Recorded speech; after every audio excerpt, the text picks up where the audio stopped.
আজকের আলোচনা ঈশ্বরচন্দ্র বিদ্যাসাগরের মৌলিক গ্রন্থ বা মৌলিক রচনা এবং কয়েকটি মৌলিক রচনা আছে এবং সেগুলো সম্পর্কে আলোচনা। আপনারা জানেন যে বিদ্যাসাগর অনেক বেনামিও রচনা করেছেন, অনেক অনুবাদ করেছেন এবং তিনি কয়েকটি গ্রন্থ কিন্তু মৌলিক গ্রন্থ হিসাবেও লিখেছেন। এবং এই মৌলিক গ্রন্থগুলো কেন আলোচনা করব? সবসময়ের জন্য যে কোনো সাহিত্যিকের মৌলিক সৃষ্টিটার প্রতি আমরা যতটা গুরুত্ব দিয়ে থাকি অন্য গ্রন্থের প্রতি হয়তো ততটা দিয়ে থাকি না। তো সেক্ষেত্রে প্রশ্ন অনেক সময় আসতে পারে যে বিদ্যাসাগরের নিচের কোনটি মৌলিক গ্রন্থ, বা হয়তো এর দেওয়া থাকলো যে এখানে ৩টি গ্রন্থের নাম, আরেকটি হয়তো অন্য অনুবাদিত গ্রন্থের নাম দেওয়া থাকলো, দিয়ে বললো যে এটির মধ্যে কোনটি বিদ্যাসাগর মৌলিক অনুবাদ গ্রন্থ নয়, মৌলিক গ্রন্থ নয়। তো সেক্ষেত্রে এমন ব্যতিক্রমী প্রশ্ন আসতে পারে, সেই সম্পর্কে আলোচনা। যাই হোক, আলোচনাটি শুরু করা যাক। বিদ্যাসাগর মৌলিক গ্রন্থ নাম এবং তার সম্পর্কে ২-৪টে প্রশ্ন যেগুলো হয়তো আসতে পারে। এক হচ্ছে বিদ্যাসাগরের মৌলিক গ্রন্থের মধ্যে পাওয়া যাচ্ছে সংস্কৃত ভাষা ও সংস্কৃত সাহিত্য শাস্ত্র বিষয়ক প্রস্তাব। গ্রন্থটি ১৮৫৩ খ্রিস্টাব্দে লেখা। আপনারা জানেন যে ভারত যে প্রেমিক জন এলিয়ট ড্রিঙ্কওয়াটার বেথুন বলে একজন ব্যক্তি ছিলেন, এবং তিনি যখন মারা যান এবং তার স্মৃতি রক্ষার্থে তার অনুরাগী ব্যক্তিবর্গ একটি সোসাইটি প্রতিষ্ঠা করেন এবং তার নামেই বেথুন সোসাইটি। এবং এই সোসাইটির বিভিন্ন অধিবেশনে কিন্তু বাংলা, উর্দু এবং ইংরেজি এইসব ভাষা নিয়ে প্রবন্ধ পাঠ হতো, এবং সেখানে বিখ্যাত বিখ্যাত ব্যক্তিরা উপস্থিত থাকতেন এবং তারা কখনো কবিতা, কখনো প্রবন্ধ ইত্যাদি পাঠ করতেন। যেমন তাদের মধ্যে বিখ্যাত ব্যক্তি কয়েকজন: ডক্টর সূর্যকুমার গুডির চক্রবর্তী, কখনো রেভারেন্ড কৃষ্ণমোহন বন্দ্যোপাধ্যায় বা রঙ্গলাল বন্দ্যোপাধ্যায়ের মতো। যাই হোক, ঈশ্বরচন্দ্র বিদ্যাসাগরও ঠিক সেখানে বেথুন সোসাইটিতেই সংস্কৃত ভাষা এবং সংস্কৃত সাহিত্য বিষয়ক প্রস্তাব গ্রন্থটি পাঠ করেন। এবং এই গ্রন্থটি কেন আমরা পড়ব? এই গ্রন্থটির গুরুত্ব কি? এই গ্রন্থটির গুরুত্ব হচ্ছে যে বাঙালি লেখা সংস্কৃত ইতিহাসের প্রথম গ্রন্থ কিন্তু। শুধু তাই নয়, সংস্কৃত সুকুমার সেনের কথাই আমরা যদি বলি, সুকুমার সেনের কথাই যে ভারতবর্ষের সাহিত্য ইতিহাস রচনার প্রথম প্রচেষ্টা।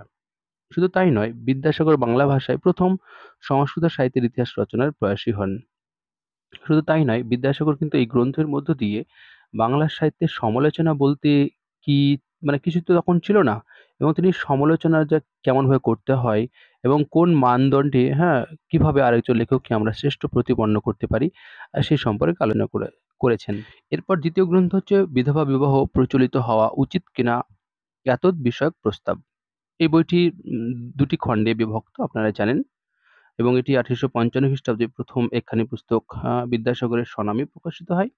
তবে তিনি এই গ্রন্থের মধ্য দিয়ে যে পরাশর যে স্মৃতি গ্রন্থ, সেখান থেকে তিনি উদ্ধৃতি তুলে তিনি প্রমাণ করার চেষ্টা করেন যে বিধবা বিবাহ শাস্ত্রসঙ্গত এবং বৈধ। যদিও এই পুস্তককে কেন্দ্র করে অনেক বিপক্ষ এবং পক্ষ, বাদী বিবাদী পক্ষ তৈরি হয় এবং লেখালেখি শুরু হয়।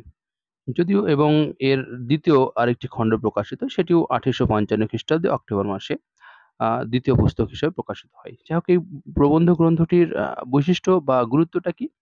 যে বিদ্যাসাগর এর মধ্য দিয়ে কিন্তু প্রথম সামাজিক সমস্যামূলক প্রবন্ধ লিখছেন।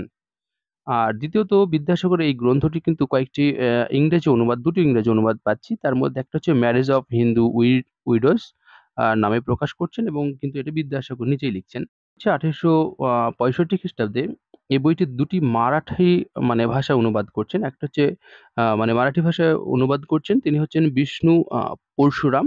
এছাড়া বিদ্যাসাগর আরো কিছু বই লিখেছিলেন, যেমন বহু বিবাহ রহিত হওয়া উচিত কিনা এতদ বিষয়ক প্রস্তাব। এটি একটি বহু বিবাহ কেন্দ্রিক একটি বই, এবং বিদ্যাসাগরকে এই বইটা নিয়ে অনেকেই তীব্রভাবে আক্রমণ করে। তাদের মধ্যে তারানাথ বাচস্পতি, সত্যব্রত সামশ্রমী, রাজকুমার ন্যায়রত্ন, ক্ষেত্রপাল স্মৃতিরত্ন ও গঙ্গাধর রায়। শুধু তাই নয়, সাহিত্য সম্রাট বঙ্কিমচন্দ্র কিন্তু এই বহুবিবাহর এই বিষয়টা নিয়েও তিনি কিন্তু বিরোধিতা করেছিলেন। বিদ্যাসাগর আর কি কি মৌলিক গ্রন্থ লিখেছেন এগুলো ছাড়াও আরো কয়েকটি বই, যেমন বিদ্যাসাগর আত্মজীবনী, অবশ্যই এটি তার মৌলিক বই। এই কারণে, এবং এই বইটি কিন্তু পুত্র নারায়ণচন্দ্রর চেষ্টা কিন্তু প্রকাশিত হচ্ছে। আপনারা জানেন যে পুত্র নারায়ণচন্দ্র, তবে আমাদের দুঃখের বিষয় এই বইটি কিন্তু ঈশ্বরচন্দ্র বিদ্যাসাগর ২টি পরিচ্ছেদ লেখার পর আর লেখেননি, বা হয়তো তিনি অবকাশ পাননি, এটুকু অন্তত আমরা জানি। এছাড়া আরেকটি বই সেটি হচ্ছে আপনারা জানেন 'নিষ্কৃতি লাভ প্রয়াস'। এই বইটি আপনার এটি বিদ্যাসাগর তার বন্ধু মদনমোহন তর্কলঙ্কার এবং তার জামাতা যোগেন্দ্রভূষণ তাদের বিরুদ্ধে তিনি এই বইটি তাকে লিখতে হন মানে লেখেন। কেন সেটি অবশ্যই আপনারা দেখে নেবেন। আমরা আমাদের বাংলা সাহিত্যিক চরিতমালা আধুনিক যুগ ১ম খণ্ড বইয়ে পেয়ে যাবেন। এই যে বিদ্যাসাগরের যে মৌলিক গ্রন্থ, এগুলো কখনো, কখনো পরীক্ষায় আসতে পারে যে বিদ্যাসাগরের কোন গ্রন্থটি মৌলিক আর কোন গ্রন্থটি মৌলিক নয়। আ সচরাচর সবসময় মৌলিক বিষয়ের উপরেই মানুষের আকর্ষণ থাকে। তো সেক্ষেত্রে মৌলিক গ্রন্থ সম্পর্কে কিন্তু আ পরীক্ষায় আসতেই পারে। হ্যাঁ, আরেকটি তথ্য সেটা হচ্ছে বিদ্যাসাগর শুধু তার এই কয়টি রচনা ছাড়াও আরেকটি গ্রন্থ আপনারা জানেন যে রচনা করেছেন সেখানেও কিন্তু সেই গ্রন্থটি কিন্তু মৌলিক গ্রন্থ। আপনারা জানেন বিদ্যাসাগর মৌলিক গ্রন্থ আরেকটি হচ্ছে 'প্রভাবতী সম্ভাষণ'। আপনারা জানেন যে বিদ্যাসাগরের যে বন্ধু আ যে রাজকৃষ্ণ বন্দ্যোপাধ্যায় এর একমাত্র কন্যা যখন মারা যান তখন বিদ্যাসাগর এতটাই ভেঙে পড়েন যে তার প্রতি স্নেহ মমতা বশত বা অন্য যেকোনো কারণেই হোক তিনি একটি গ্রন্থ লিখেছিলেন। সেটি হচ্ছে 'প্রভাবতী সম্ভাষণ'। আর আরেকটি গ্রন্থর কথা 'রামের রাজ্য অভিষেক'। এই গ্রন্থটি ১৮৬৯ খ্রিস্টাব্দে লেখা হলেও বিশেষত গ্রন্থটি মূল রামায়ণের যে অযোধ্যাকাণ্ডের ৩য় এবং ৪র্থ সর্গের সম্পূর্ণ এবং ৫ম খণ্ডের কিছু অংশ নিয়ে লেখা। তবে একে আক্ষরিক অনুবাদও বলা যাবে না। তবে আ এই গ্রন্থটিকে দুর্গাশঙ্কর মুখোপাধ্যায় মৌলিক গ্রন্থ বলতে চেয়েছেন। তাহলে আমরা বিদ্যাসাগরের মৌলিক গ্রন্থটা বলতে আমরা কয়েকটি বই পাচ্ছি। সেই বইগুলো তাহলে কি সংক্ষেপে আমরা আলোচনা করে নিই। এক হচ্ছে আ সংস্কৃত ভাষা ও সংস্কৃত সাহিত্য শাস্ত্র বিষয়ক প্রস্তাব, বিধবা বিবাহ প্রচলিত হওয়া উচিত কিনা এতদ্বিষয়ক প্রস্তাব ১ম খণ্ড এবং ২য় খণ্ড, বহুবিবাহ রহিত হওয়া উচিত কিনা এতদ্বিষয়ক প্রস্তাব। আ তারপরে আমরা পাচ্ছি বিদ্যাসাগরের আত্মজীবনী, তারপরে আমরা পাচ্ছি বিদ্যাসাগরের যে 'নিষ্কৃতি লাভ প্রয়াস' গ্রন্থ, তারপরে 'প্রভাবতী সম্ভাষণ' এবং 'রামের রাজ্যাভিষেক'।